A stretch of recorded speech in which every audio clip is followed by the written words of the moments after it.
In this video, I'm going to share with you how to go to market with your technology company.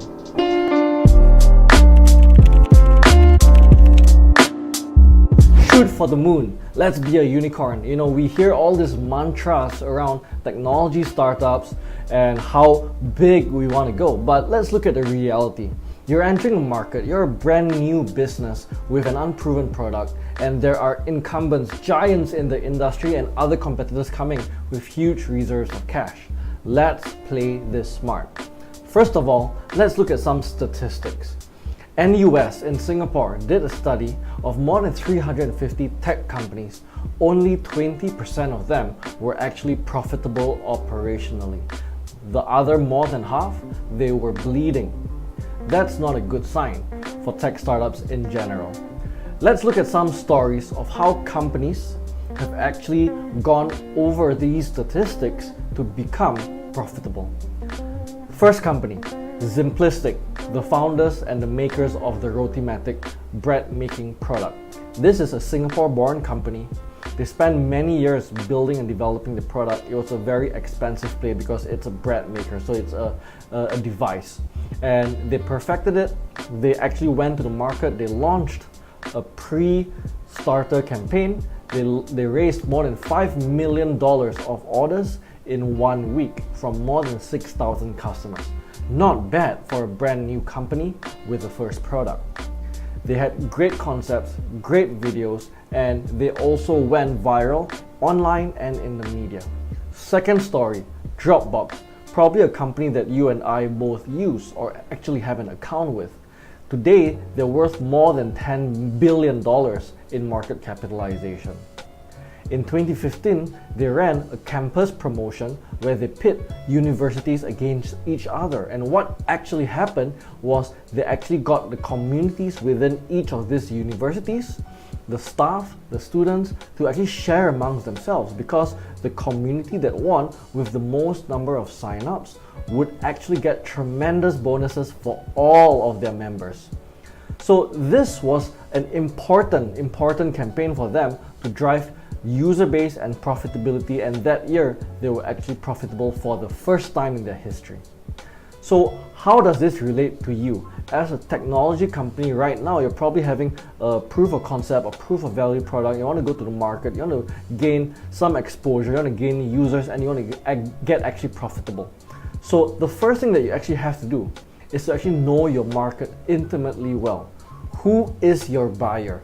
What is their demographic? What is their buying consideration process? What are the alternatives out there? What is their lifestyle? Who are the models, their role models, and what do they read? For Rotimatic, they knew exactly who their target customer was. And these were expat Indians in various countries, including Singapore, the US, Australia, who were away from home. They missed home cooked food and they didn't have the time, and their product solved exactly that.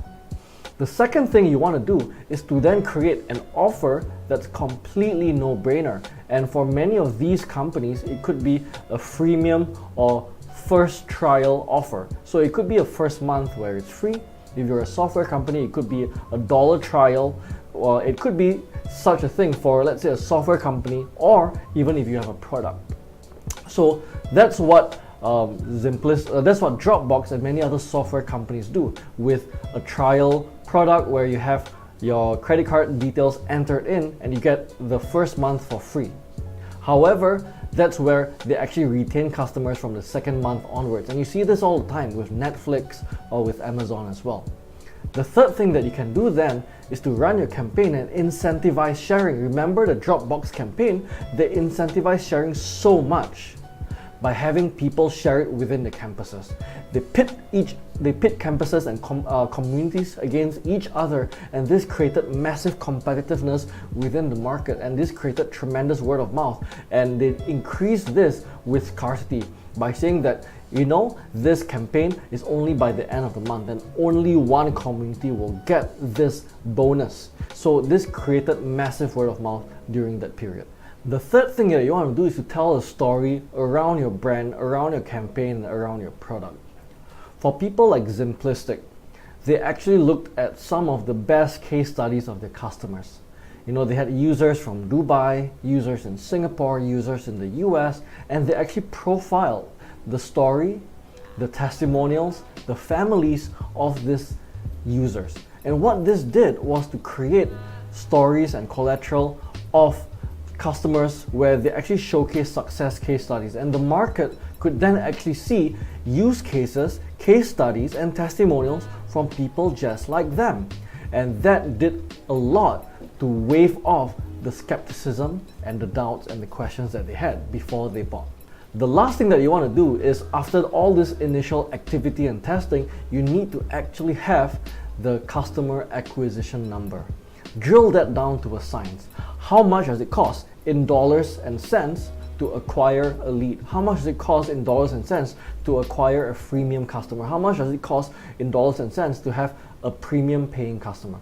These numbers, when combined with all the first 4 steps, will actually give you a predictable source of growth for your business. Whether you want to fund it with organic profit, with your own money, or with investors' money, you will know exactly how much resources you need to pump in with how much time in order to achieve the growth targets that you need. And this forms a foundation for the marketing of your technology company. Did you like the stories, the statistics, and the insights? Comment below with what you learned. Did you have any campaign that you have in mind when it comes to successful technology companies? Share below successful campaigns and share this out with 2 or 3 technology entrepreneurs that you'd like to help today, right now. I'll see you in the next video. Hey there, thanks so much for checking out this video. If you enjoyed it, check out a relevant video here, and don't forget to subscribe to us for more marketing tips, techniques, strategies that are working for us, or just more behind the scenes fun. See ya!